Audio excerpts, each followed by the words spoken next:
Ciao a tutti, homebrewers e appassionati!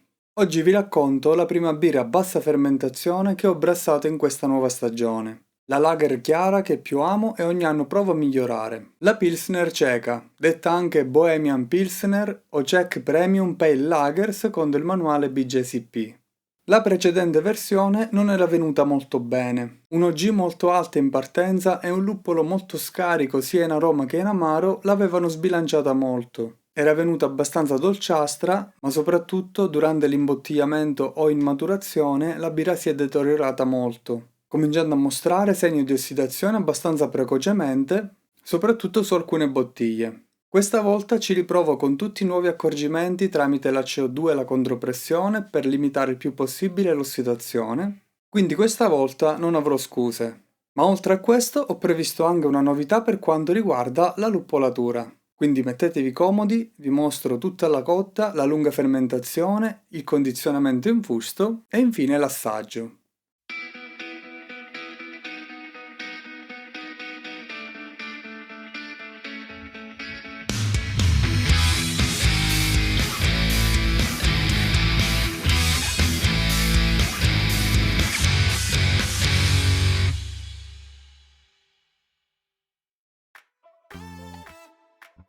Cotta numero 82, batch da 23 litri, OG di 1,056, 9 BC di colore, 38 IBU con rapporto IBU-GU di 0,81.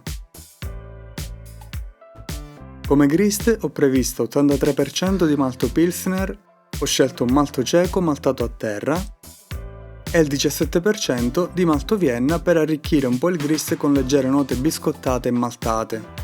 Niente Carapils questa volta e nessun malto speciale. Ho preparato 26,6 litri d'acqua, per l'occasione ho scelto un'acqua molto dolce, anche se non esattamente la più economica. Ho aggiunto cloruro e solfato di calcio in egual misura per mantenere un rapporto cloruro-solfato in equilibrio e per raggiungere una quantità di calcio minima ideale di 50 parti per milione. Ho aggiunto subito anche 8 ml d'acido lattico, ho portato l'acqua a 63 gradi e ho fatto il machine.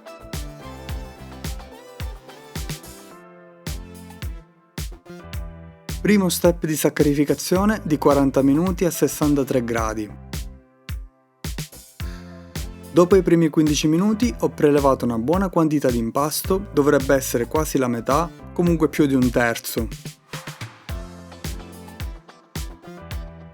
Nel giro di 5 minuti ha iniziato a bollire e ho continuato la decozione per 20 minuti. Lo scorso anno avevo fatto una doppia decozione con un programma di ammostamento più lungo. Qui invece ho cercato di semplificare un po'. A fine del primo step di saccarificazione ho ributtato il decotto in pentola e sfruttando il calore vado in rampa per il prossimo step di 10 minuti a 68 gradi.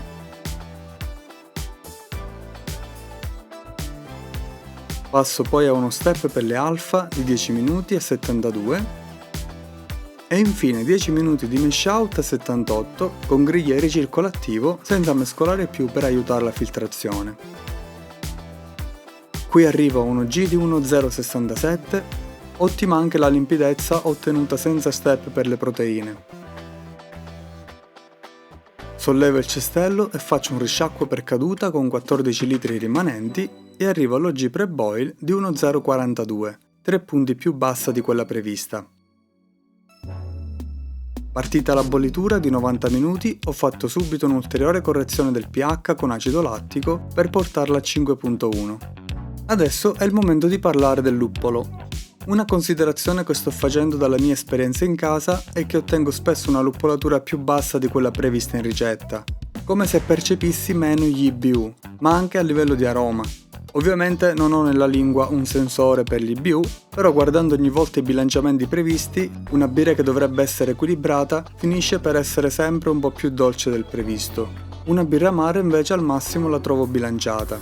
Il mio dubbio crescente è che i luppoli nei cestelli, specie in birre con luppoli dal basso valore di alfa-acidi, che si traduce in tanto luppolo stipato nel cestello, penso che l'estrazione di amaro oltre che di aromi sia più limitata.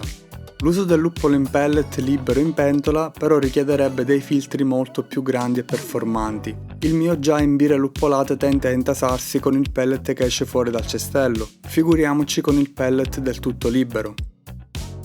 Allora ho scelto di provare i luppoli liberi in pentola ma nel formato in coni. Quindi ho preso un luppolo Saaz in coni con 3,1% di alfacidi e ho deciso di gettarlo libero in pentola senza cestelli.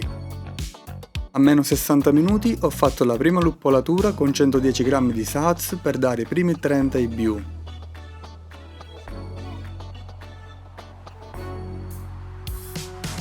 A meno 10 minuti aggiungo altri 80 g per dare gli altri 8 IBU.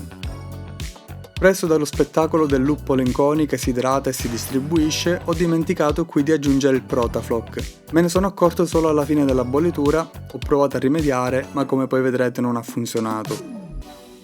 A fine bollitura ho fatto l'ultima gettata per l'aroma con 60 g e ho avviato il raffreddamento.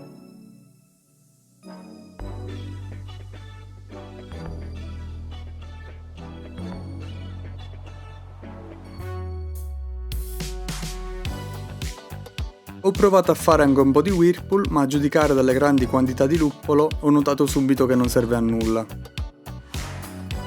Questa volta, dove l'avrei voluta maggiormente, non ho ottenuto la migliore limpidezza del mosto post-boil. Pensavo che il Protafloc anche a fine bollitura si sarebbe sciolto e avrebbe agito, ma non è stato così. Per quanto riguarda il trasferimento non ho avuto nessun problema, il luppolo forma un letto filtrante, da questo punto di vista non crea nessun blocco al filtro della pompa.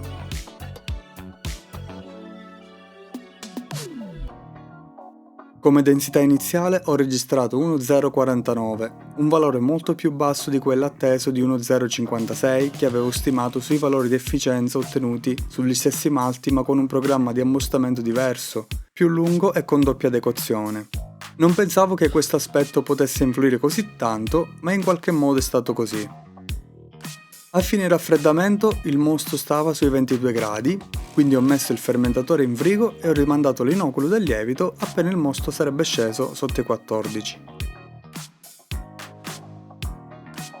Trascorse circa 6-7 ore ho reidratato 40 g di Fermentis V3470 in un po' di acqua per 10-15 minuti. Ho inoculato il lievito, l'ho mescolato appena e ho richiuso il fermentatore.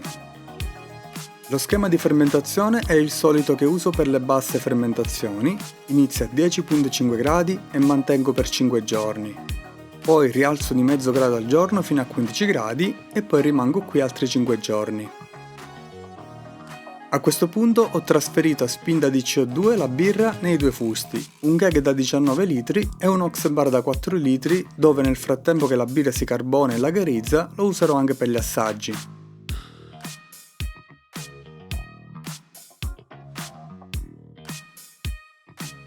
Al momento mi sto trovando bene con questo setup, quindi faccio batch da 23 litri che poi passo nel fusto da 18 per continuare la lagherizzazione e i litri rimanenti in un fustino da 4 litri che mi serve per assaggiarla già da subito appena carbonata e seguirne un po' l'evoluzione. Come densità finale ho registrato 1.011, 3 punti in meno di quella prevista che non mi dispiacciono affatto considerando anche l'OG più bassa. Arriverò a 5.1% di volume alcolico. Dopo 3 settimane di lagherizzazione a 4 gradi ho trasferito la birra dal fusto grande in 2 fusti piccoli ox bar da 4 litri e ho imbottigliato il resto.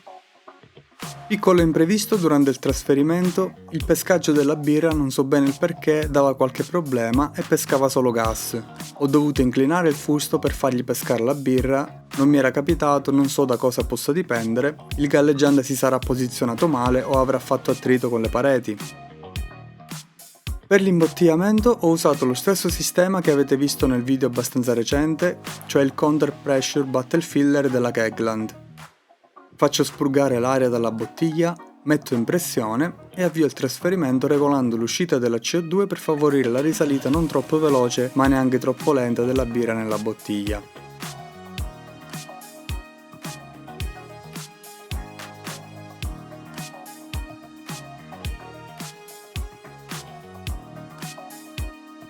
Vorrei far formare meno schiuma in questa fase, ma meno di così non sono riuscito a bloccarla.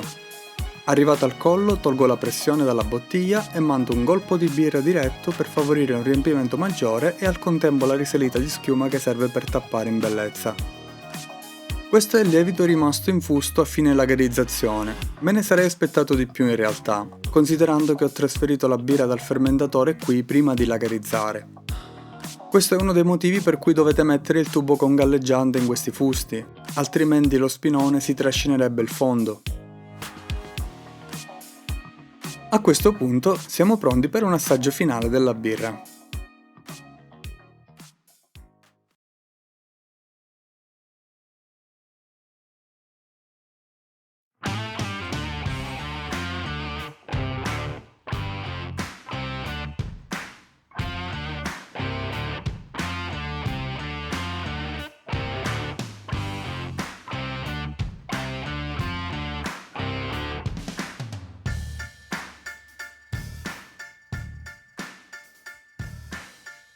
Il colore è dorato, non troppo carico, schiuma produttiva e di consistenza fine, mediamente persistente. Tutto sommato la birra ha raggiunto una buona limpidezza, non il massimo che si poteva ottenere. Oltre al Protafloc ho il dubbio che anche i movimenti che ho dovuto fare nel fusto prima di trasferirla abbiano potuto sporcarla un po'.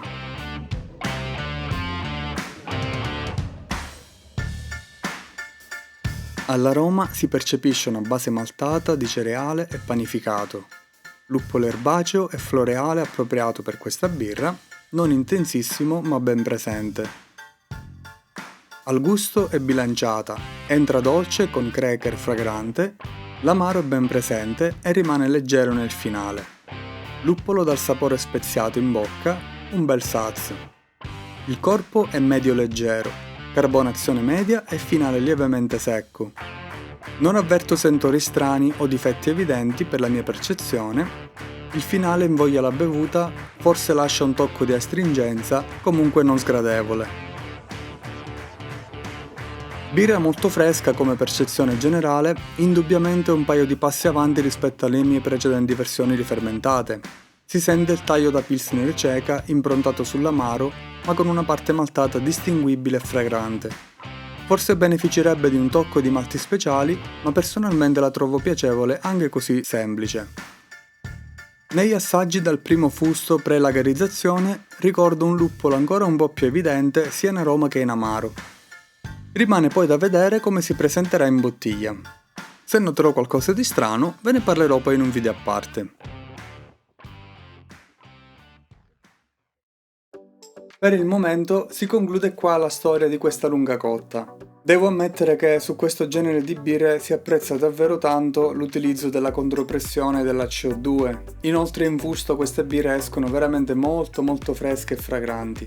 Oltre a questo posso esprimere un parere più che positivo per quanto riguarda il profilo luppolato di questa birra, quindi ottengo già una piccola conferma che il luppolo libero in pentola è in grado di estrarre molto di più aromi e amaro. Questo vale anche per i pellet, ma ho scelto il formato in coni semplicemente per praticità. Sto adoperando questa tecnica anche su altre cotte e vedrete poi nei prossimi video le mie impressioni anche sulle altre birre. Se avete domande invece su questa birra, sui procedimenti che avete visto o se volete consigliarmi qualche accorgimento per migliorare qualche passaggio, fatelo qui sotto nei commenti. Se il video vi è piaciuto e volete supportarmi gratuitamente con il vostro aiuto, vi invito a lasciare un like, dei punti hype e a iscrivervi al canale. Vi ringrazio e ci vediamo al prossimo video.